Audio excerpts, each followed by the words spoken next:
Hi, welcome to Insight Systematics lecture series.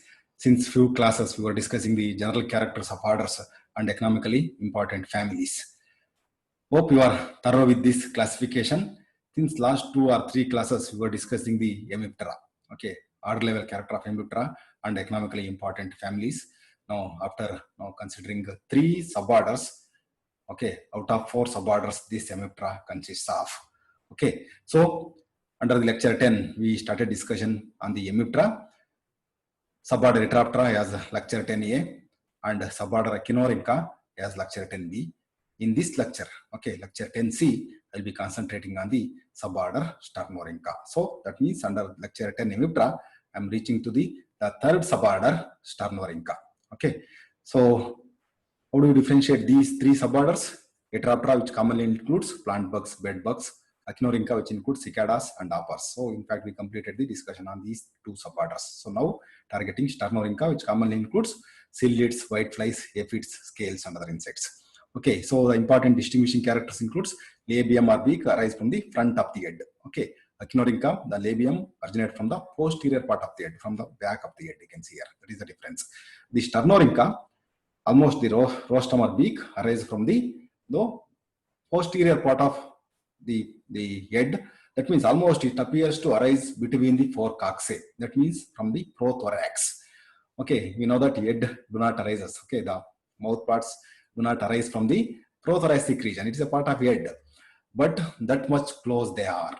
Okay, that's how we can distinguish Echinorinca and Sternorinca. Okay, so other distinguishing characters includes antennae, whose flagellum is not aristoid. You can see here, well developed antennae with no maximum of 5 segments, whereas antennae whose flagellum is aristoid, ear-like. You can see here. Okay, Sternorinca antennae are multi-segmented. You can see maximum of 16 segment. Well developed antennae will be there in case of these Sternorincans. Okay, so other characters, other common biological characters includes their active forms. The true bugs are active. Okay, Echinopterans. Echinorincans, active forms again. Okay, they are they have the both forewings and hind wings are of uniform texture in case of Echinorinca and Sternorinca, whereas Echinoptera they have half leathery and half membranous wings. Okay, so most of these Sternorincans are actually inactive. Okay, sedentary. Okay, only few cases wherein adults are active. Otherwise, so most of these stages are inactive and sedentary. So thereby you can distinguish these 3 suborders. Okay, let us consider the economically important families under this suborder Sternorinca. Okay, so it consists of number of superfamilies. Alirhoidia, the family is Alirhoidae, commonly called whiteflies. Psyllidae, one family we are going to discuss. Psyllidae, jumping plant lice. Epidoidea, we'll be discussing one family. Epididae, aphids are also called plant lice.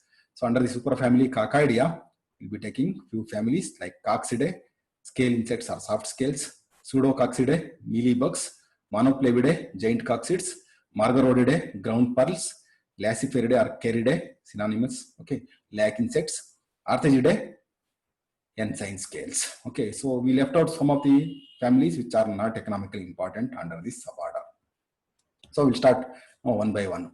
Alirhoidae, they're commonly called whiteflies. So you see how this common name is written. Okay, when it is written in a single word, so that means they are not true dipterans. Okay, so only true dipterans, or say true flies, those are belongs to order Diptera. 2 words are written. Okay, so house flies. So that indicates they actually belongs to Diptera. So butterflies, damselflies, dragonflies, whiteflies. So it has to be written with single word like this. Small insects, 2 to 3 mm. 2 pairs of wings of similar membranous consistency. They are opaque, whitish, clouded or mottled with spots or bands sometimes. Okay, so you can see a lot of wax is adhered to their body. So that is actually the wax. Both the sexes are winged, are dusted with characteristic mealy white powdery wax. Okay, so that's how we can say these are whiteflies. The most characteristic organ of Alirhoidae, important family level character of this Alirhoidae is vasiform orifice. So there is a opening, actually simple opening only the dorsal surface of last abdominal segment. You can see here. Okay, so this actually secretes honeydew. That means waste substance. Okay, waste, the unused food is actually excreted as honeydew. For that, ants are attracted. Okay, so vasiform orifice, remember, it is the family level character of Alirhoidae. Important species includes cotton whitefly, Vimisia tabasi, very important, very worst pest of distributed throughout the world. Citrus whitefly, Dialyrodes citri. Recently for India, this insect was introduced, coconut rugose whitefly, Alirodicus rugioperculatus. Okay. So this is the biology of Bemisia tabaci. I was telling that Bemisia tabaci is the worst pest and it consists of number of biotypes and also acts as a vector of various diseases. So the biology is that it lays the eggs on the stalks. Okay, usually the stalks are inserted into the leaf surface. First instar, second instar, and third instars actually now suck the sap. They are active. That means they will be there is a feeding stage, whereas it has got a additional fourth instar which is called pupa, which is inactive non-feeding stage. So, but we know that we are discussing Paraneopteran orders. So that means they are Exoterigotan orders. Exoterigotan orders should consist of 3 stages: egg, nymph, adult. But you see, here we are considering pupal stage. It is not a true pupa, but we can call it as pseudo pupa, as it is actually non-feeding stage. So usually we consider as pupa. Okay, why this is important is that this pupa, or they say once the adult emerges from this pupa, that exuvia will remain. That is used in taxonomic identification. Okay, so that's why this pupal stage is very important for taxonomy. So especially in that, I was talking about vesiform modifies, that opening, which is actually very characteristic. So for species level identification, the structure of this vesiform modifies is very much important. Okay, so usually the puparium is actually curated and slide is prepared like this, and on the slide using compound microscope. So based on the structure of this vesiform modifies, the species is identified. Okay. So this species, especially Bemisia tabaci, is considered as serious pest of crops and also acts as vector of Gemini viruses. Okay, like tomato leaf curl virus, papaya leaf curl virus, cotton leaf curl virus, like that. Coming to next family, Psyllidae. They are commonly called jumping plant lice or psyllids. They are small insects, 2 to 5 mm, resembles miniature cicadas in form. So we know that cicadas measures 25 mm to 50 mm, but these psyllids are very small. Antenna usually 10 segmented, 2 pairs of wings, front pair more strongly sclerotized than the hind wing. So usually in the previous cases, other Sternonychus usually both the pairs of wings are actually of same texture, but here it is different. So wing-celled roof-like over the body. So you can see because of the fusion of costa and subcosta or radius, median, and cubitus. Okay, so there will be thickened veins that leads to sclerotized forewings. And additionally, this femur is also thickened. Okay, femur, the hind femur is thickened as a result, like grasshoppers, it can jump. Okay, psyllids can jump. That's why you can see they are commonly called jumping plant lice. Okay, the common species includes Diaporina citri, which transmits citrus greening. Okay, so many are also acts as vectors of Petaplasma. Okay, so that's how we can identify these psyllids. Another family, Epididae, they are commonly called aphids or plant lice. Okay, plant lice, aphids, jumping plant lice, psyllids. Remember, these are also small, soft-bodied, but living in colonies. They live in large numbers. Antennae fairly long, up to 1 to 6 segmented. You can see here. They are usually pear-shaped. A pair of carnicles will be present on the 5th or 6th abdominal segment. You can see here. Okay, these are the pair of carnicles, tube-like structure through which wax and also Alram pheromone is secreted. It's a defensive chemical. When a parasite or predator attacks that particular individual, actually, that releases the Alram pheromone, so that induce, okay, so defensive behavior, or also the other aphids actually start moving away from that area so that they escape from the and the predators, okay, or parasites. So that Alram induction actually happens because of the secretion of the Alram pheromone by the individual aphid. So you'll find both winged and apterous forms. So winged and apterous forms, unwinged forms. Okay, so both of them usually found in a colony. Elite forms with 2 pairs of transparent membranous wings. You can see here. Okay, the carnicle secretes defensive fluid, Alram pheromone, and wax. So these aphids also secrete honeydew through a structure called cauda, which is found in the last abdominal segment. So this cauda secretes honeydew. For this, okay, ants are attracted. So most of the cases, aphids reproduce parthenogenetically, especially in the tropical countries, whereas in temperate countries, so both parthenogenetic and sexual generations takes place, which we call it as alternation of generations, or also called cyclical generations. Parthenogenetic at some part of year, no sexual generation at no some part of the year. Few species of aphids includes Apis gossypi, Apis craxivora, Myzus persicae. So all of them are very serious pests, of course. So ant-aphid mutualism. So it is a well-known, well-studied interaction wherein the aphid secretes honeydew for this ants are attracted. Okay, why these ants are attracted?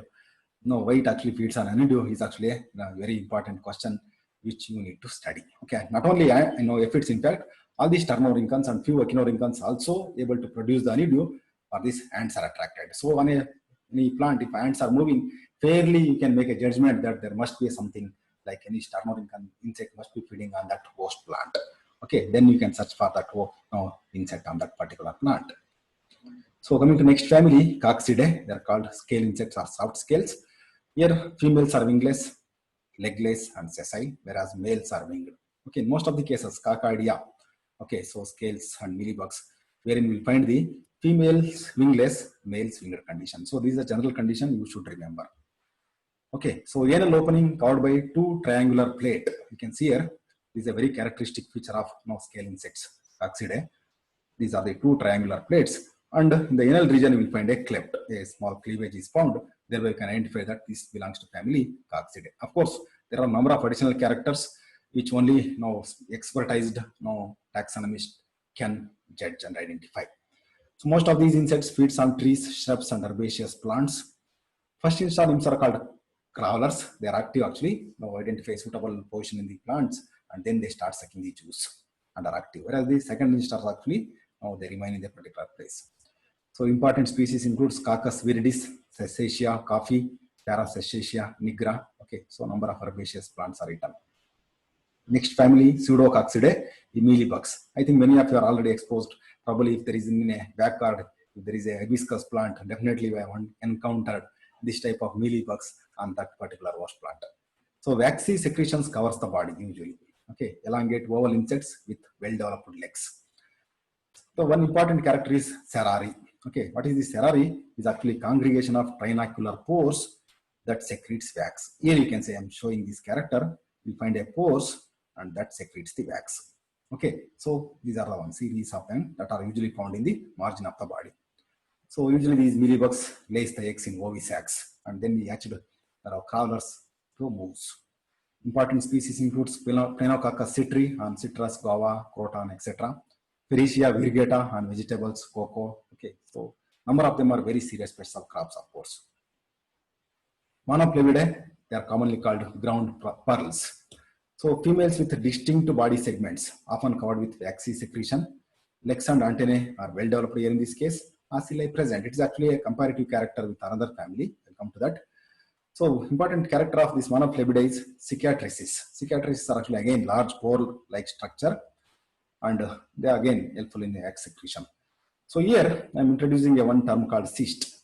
Okay, I was saying that crawlers are the first instars, but the second instar is actually called here in this case, in case of ground pearls, we call it as cyst. Cyst are the second instars which are usually inactive. Okay, so that is the difference between the crawlers and the cyst. Second instars of these insects are called cyst. So many of these are actually subterranean. They live in soil. Presence of powerful fossorial prothoracic legs helpful in digging, especially first instars. Okay, these crawlers actually start climbing to the host plants and feed. So adults actually comes down to the descend to the tree, go to the soil and lay the eggs. Okay, that's why the adults actually have got this subterranean, well-developed prothoracic legs, whereas the crawlers actually start climbing to the trees and start feeding. So important species includes Iceria purchasi, which is well-known example for hermaphroditic character. Okay, you know what is hermaphrodite. Another species is called mango mealybug, Trosica mangifera. Why I am talking about this family? In fact, both these species are actually now studied as example in this course as well as in future courses, which were placed under the family called Margarodidae previously. Okay, they are called giant coccids. But recently, these two insects, especially and many other species, have been transferred to family called Monoplevidae. So that's why, so these insects actually we are studying under the family Monoplevidae. So that's why this family is very important now. So then there is a family called Margarodidae. So previously, the Iceria purchasi Drosophilae, Mangiferae, and all were placed under the family Margaridae. So these are commonly called giant coccyds. So here also body large, front legs are again enlarged for digging. So of course, some of the characters of Margaridae and Monoplevidae are common, whereas you can see here cicatrices are absent, whereas there it is actually not present. Cyst is formed, whereas in case of Monoplevidae, cyst is not formed. Okay, first instars are called crawlers, second instars are called cyst. Okay, the resting stages of some Margaridae that develop after the first instar and before the adult female. It lacks legs and has reduced antenna. Okay, that's actually called cyst. Okay, Margarote species. Okay, so giant coccyds. Then there is a family called Arthrogidae. They are commonly called ensign scales. So here they are commonly easily identified with the help of body covered with white waxy plates. The legs and antennae are large and dark. Okay, they are very clear. Abdominal spiracles present. Again, it's a comparative character with other next family, numbering 2 to 8 pairs. Okay, antennae each with 3 to 8 segments. Okay, the terminal segment bears a spine-like structure like this. Okay, that is a characteristic feature of Arthrogidae, commonly called ensign scales. Common species Arthegia ensignis feeds on lantana and thus acts as weed killer. As we know that lantana is actually a very important weed, pest weed. Then there is a family called Laciferidae. Okay, also synonymized with Caridae now. Okay, commonly called lac insects. Females highly degenerate. Okay, so that means they don't have a well-developed antenna. Okay, legs and all. No legs, body enclosed with dense resinous cell. So whatever that wax, in fact, is actually forms a shell-like structure which covers the body. So thereby completely covers the body. So here abdominal spiracles absent. So previously I was telling that it is actually present. Common species is Lacifera, Laca. Waxy secretions of females have got commercial value. Okay, so I am showing this photograph. You can see it. These are actually bangles worn usually by the tribal people. Okay, which is actually prepared out of lac insect, which is actually called shell lac. The resin, so extracted from these insects, lac insects, have got traditionally been used as a tribal bangles and still used as sealing wax by the India Post. Okay, so for sealing the wax. So used for coloring some juices, carbonated drinks, wine, jam, sauce, and candy are colored using it. So in fact, lac insect has been well exploited in India. Okay, especially India Post uses this for sealing, and also this type of preparing this type of varied ornaments still being used. Dactylopidae, they are called cochineal insects. Here the females elongate, oval, convex. Okay, have small legs and antennae. So these are the females, whereas the males are winged. Okay, abdominal spiracles are absent. Okay, it is a comparative character with previous family. Dorsum with scattered clusters of 3, 4, or 5 lacular pores. You can see here. Okay, on the dorsum, on the body, we find these small pores. It secretes again wax. Okay, with a single common duct. There will be small opening. Okay, so species is Dactylopius opuntiae and usually found on Opuntia species. Okay, you might have seen this type of insects on this Opuntia plant. In fact, previously it was considered as weed killer. Okay, but people started exploiting once they identify this carminic acid. Okay, so this carmine in fact is produced by these insects against natural enemies. Okay, it's a defensive fluid, but that is actually has got commercial value. So what is done actually, it is processed. This carminic acid is processed to produce the pigment called carmine, which has long been used as red food coloring agent and also as a natural dye in textiles. Okay, so that's why both this lac insect and these cochineal insects, okay, Laciferidae and Dactylopidae, have got commercial insects. Yeah, have got commercial importance. So how to collect and preserve the hemipterans. Okay, previous 2 classes we discussed about Heteroptera and Echinorinca, but not about collection and preservation. So most of these Heteroptera and Echinorinca active insects can be hand collected with insect net as well as the peep net. Okay, or if they are aquatic bugs, we have to go for deep net, aquatic net. And these big-bodied Heteropterans and Echinorincans can be pinned on the right of the scutellum, right on the midline of the scutellum. Okay, so with number 4 or number 5 pin depending on the size of the insect. But most of these Echinorincans, okay, are small, very small, like leafhoppers, pond hoppers, and others. Okay, they ought to be now glued on the paper points like this, you can see here. Okay, and they have to be labeled with identification label and locality label. Okay, so this is how it has to be pinned properly. But turnover guns should not be pinned. They are soft quality insects. Okay, they have to be collected in fluid, 70 to 70% alcohol, ethanol. Okay, and then they have to be processed, curated, and they have to be. There is a special procedure in fact, in order to process them for taxonomic identification. Only experienced taxonomists can do this work. Okay, so that has to be mounted on a microscopic slide. Okay, so once they are mounted on the slide, okay, so they have to be observed under a compound microscope for taxonomic identification. Okay, so that's how we can collect and preserve the Hemiptera for identification purpose. So Hemiptera is the fifth largest order with 1,02,183 species have been described. From India, 6,479 species. Okay, of course, now we'll end this lecture with a few questions. So these questions are visuals, in fact. So with photographs, you should be able to identify. So these white flies now belongs to family, and which stage is used in identification, remember. So Vasiparum aerifice is the characteristic feature of the family. Which family? Hermaphrodite Iceria purchasi. Okay, to which family it belongs to now? Black insects again belongs to which family?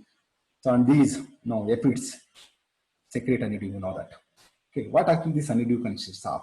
Why these ants are attracted to this honeydew?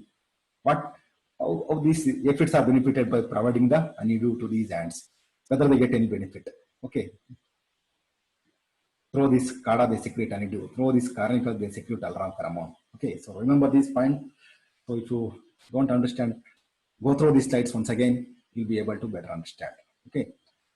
So thank you very much. Keep watching. So I'll be continuing with few of the other Paraneopteran orders, and then we'll get into the Polygonopteran orders. So thank you very much.